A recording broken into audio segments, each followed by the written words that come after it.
रणवीर सिंह की 83 OTT पर होने जा रही है रिलीज। रिलायंस एंटरटेनमेंट ने बताई कौन सी सच्चाई।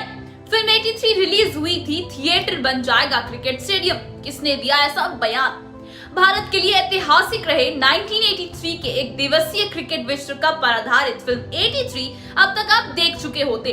कपिल लव के अवतार में रणवीर सिंह को विकेट चटकाते और फरहान मौला अंदाज में चौके जड़ते निहार चुके होते। रोमी भाटिया के रूप में दीपिका पादुकोण को महसूस कर चुके होते। जबकि 83 के टीम के अवतार में ताहिर राज बसीन, एमी विर्क, हैरडी संधू और चिराग पाटिल का अंदाज भी अब तक आंखों में उतर गया होता। लेकिन कोरोना महामारी और इसके चलते शुरू हुए लॉकडाउन ने सब इधर उधर कर दिया है।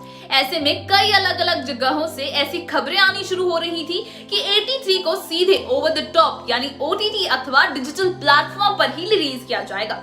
ऐसे दावा किया जाने वाले लगे थे कि फिल्म के निर्माता और निर्देशक इसे थिएट्रिकल रिलीज देने के बजाय सीधे OTT पर लेकर जा रहे हैं। लेकिन ऐसी सभी आशंकाओं और संभावनाओं पर रिलायंस एंटरटेनमेंट ग्रुप के CEO शिभाषी सरकार ने अंकुश लगा दिया था। उन्होंने पहले भी बॉलीवुड हंगामा को दिए गए इंटरव्यू में यह साफ किया था कि लेकिन जब उन्होंने देश की प्रतिष्ठा न्यूज एजेंसी PTI की बातचीत करते हुए यह साफ किया था कि यह फिल्म आगामी 2 से 3 महीनों तक OTT पर रिलीज किए नहीं जाएगी।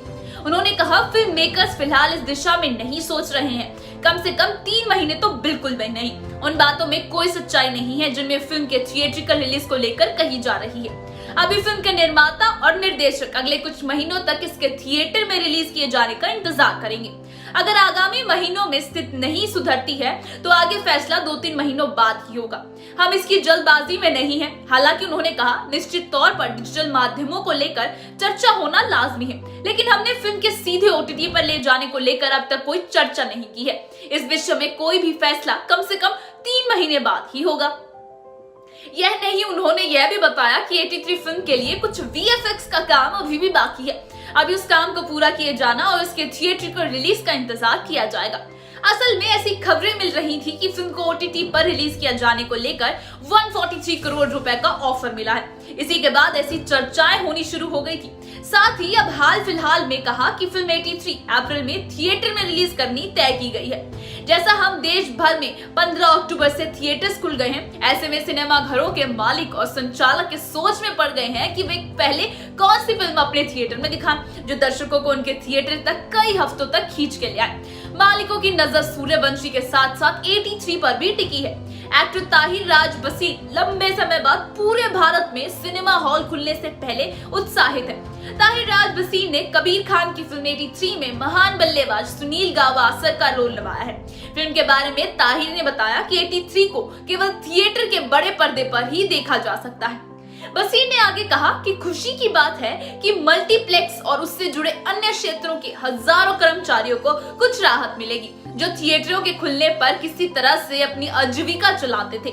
सिनेमा हॉल और मल्टीप्लेक्स एकमात्र ऐसा सेक्टर है जिस पर इतने लंबे लॉकडाउन की भयानक मार पड़ी है। सिनेमा घरों को खोलने की अनुमति मिलने से मैं बहुत खुश हूँ। मैं सिनेमा घरों में 83 के रिलीज का वेट कर रहा हूँ। 83 एक ऐसी फिल्म है जो थिएटर को क्रिकेट स्टेडियम में बदल देगी। ताहिर राज बसीन ने कहा कि मुझे पूरा विश्वास है कि थिएटर हर वो ऐतिहासिक उपाय करेगा जो कोरोना वायरस से बचने के लिए जरूरी हो, जिससे पहले फिल्म का अनुभव सकारात्मक और सुरक्षित रहे।